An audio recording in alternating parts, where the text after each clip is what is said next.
有13间，也毋过伫中国第一间，今仔才要伫上海开幕。嘛，拄好去拄着中美贸易战哦，敢会受到中国消费者的抵制？过去法国的家乐福、佮英国的 Tesco 伫中国市场拢失败，所以 Costco 的成败，外界嘛拢相当的观察。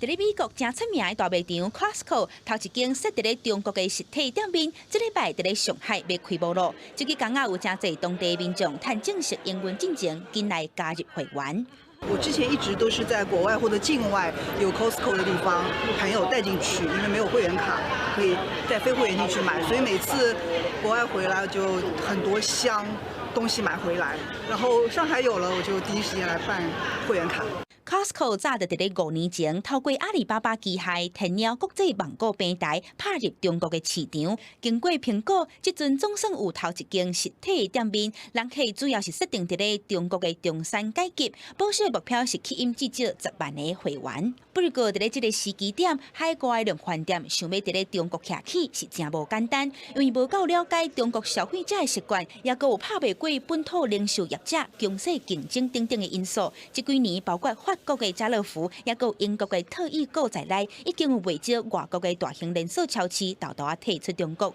佮再加上即阵搁咧谈的中美贸易战，要安怎突破，对 Costco 来讲是一大考验。还是有影响没有错，所以我们每一个品项都会去看到底这个品项的价格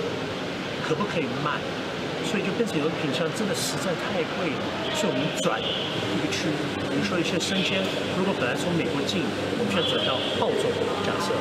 有分析师表示，真侪国外零售业者因为对袂到中国电商发展的脚步，无法度提供人客整合上下线全通路销售管道的服务，全去互踢出去。Costco 恐惊也会面临同款的危机。不过 Costco 认为，养存大量采购、以量制价的策略也是有效，而且中国的市场成熟，消费者已经惯习会员制的 shopping 模式，所以 Costco 唔免搁再费心神，互大家接受新的观念或者是消费模式。记者综合报道。